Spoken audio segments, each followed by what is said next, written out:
오늘 감성문고에서 여러분께 들려드릴 이야기는 눈과 마음사에서 출간한 아름다운 역사를 이끈 여인들 속 클레오파트라 편입니다. 아름다움은 인간이라면 누구나 추구하는 최고의 것입니다. 영국의 시인 존 키츠는 미는 곧 선이라는 시를 남기기도 했습니다. 그러나 사실 아름다움이라는 것은 때론 성적인 의무와 결부하여 인간의 이성을 마비시키는 독약같이 여겨지기도 합니다.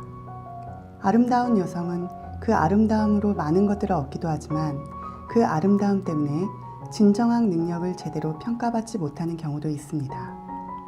클레오파트라의 코가 1cm만 낮았어도 세계 역사는 달라졌을 것이라는 말이 있습니다. 누구나 선망하는 미의 대명사이자 한편으로 영웅들을 현혹해 세계를 쥐고 흔든 세계의 요부로 알려진 클레오파트라. 그녀는 과연 요부였을까요? 클레오파트라에 대한 고정관념은 그녀가 로마의 위대한 두 명의 영웅 시저와 안토니우스를 차례로 사랑하였고 그녀와 사랑했던 두 명의 영웅 모두 비극적 종말을 맞이했다는 데에서 출발합니다. 클레오파트라는 자신의 삶 자체보다는 그녀가 만났던 남자들의 인생에 의해 이미지가 고정된 것입니다. 얼마나 아름다웠으면 당대의 영웅을 차례로 흘리고 비극적 운명으로 몰아넣었을지에 대한 호기심에서부터 그녀의 요부로서의 이미지가 확고해집니다. 그러나 사실 클레오파트라는 거대한 로마의 힘으로부터 조국 이집트를 지키기 위해 한평생을 고심하며 보낸 파라오였습니다. 물론 그녀 인생에서 만난 두 명의 로마 영웅들은 그녀에게 매우 커다란 영향을 남겼습니다. 그녀 또한 그들의 인생을 바꿔놓기도 했습니다. 그러나 클레오파트라, 이 총명한 이집트의 파라오에게 가장 중요했던 것은 오로지 자신의 나라뿐이었습니다. 클레오파트라는 기원전 69년 당시 이집트의 수도였던 알렉산드리아에서 태어났습니다. 그녀의 이름은 그리스어로 아버지의 영광이란 뜻입니다. 아버지 프톨레마이오스 12세 사후 클레오파트라는 남동생 프톨레마이오스 13세와 결혼을 하고 함께 왕위에 오릅니다. 이집트 왕실은 근친혼을 법으로 정해 왕실의 피가 섞이는 것을 막고 있었습니다. 즉위 당시 클레오파트라가 18살, 남동생 프톨레마이오스 13세는 10살이었습니다. 당연히 클레오파트라가 이집트의 모든 정치를 관장하게 되었습니다. 클레오파트라는 어려서부터 방대한 양의 독서로 당대 누구도 따를 자 없는 지식을 겸비하고 있었습니다.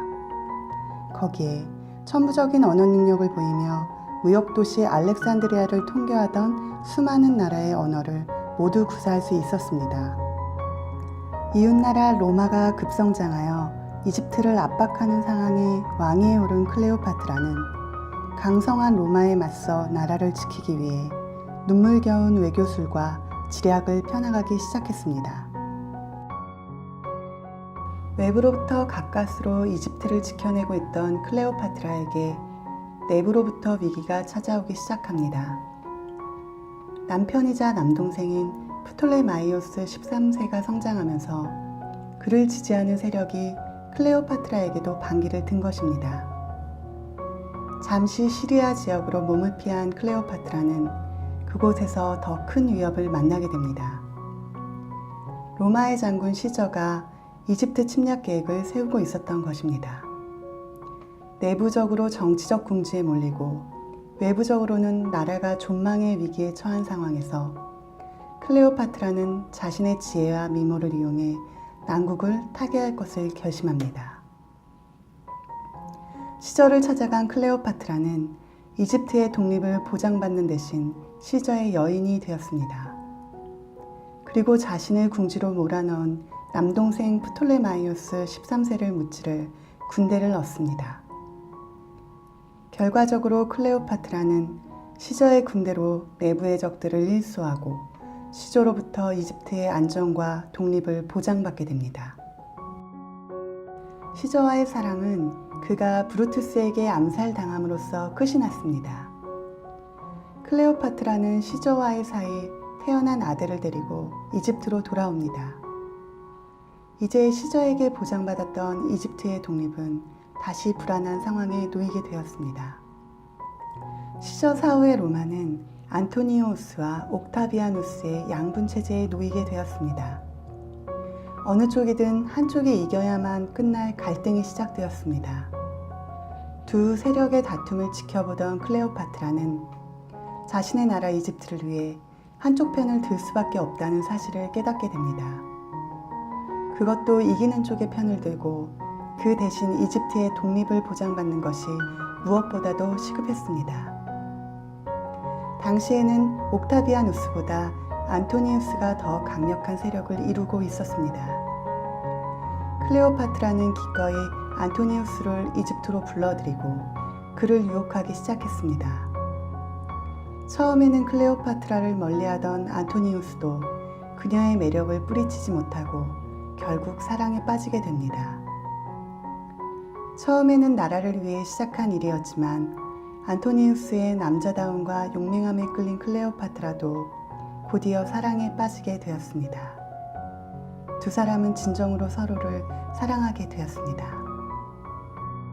안토니우스와 옥타비아누스의 마지막 한판 승부는 악티움 해전에서 결정이 났습니다. 안토니우스를 지지하는 클레오파트라와 이집트의 운명까지 쥐고 있던 악티움 해전은 안토니우스의 비참한 패배로 끝이 나고 맙니다. 악티움에서 후퇴하여 이집트까지 쫓겨온 안토니우스는 클레오파트라의 품에 안겨 최후를 맞이하게 됩니다. 클레오파트라는 진정으로 사랑했던 남자의 죽음을 목도하고 모든 희망의 끈을 놓아버렸습니다. 가까스로 지켜왔던 이집트의 독립도 이제는 끝이라고 생각한 클레오파트라는 과감히 자살을 선택합니다. 그것은 옥타비아누스의 포로로 이리저리 끌려다니며 모욕을 당하지 않을 마지막 방법이었습니다. 아름다운 옷으로 성장하고 온갖 보석으로 치장한 후 꽃 속에 누운 클레오파트라는 일부러 놓아둔 독뱀의 가슴을 물려 비참한 죽음을 맞이하게 됩니다. 클레오파트라 사후 이집트는 로마의 한 속주로 전락하게 되었습니다. 클레오파트라는 아름다움이 전부인 여성은 아니었습니다.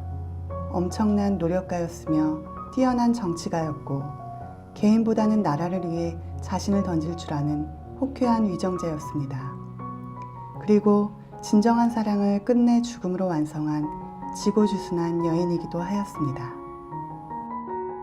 다음 시간에는 신라 최초의 여왕, 선덕여왕 이야기로 찾아뵙겠습니다.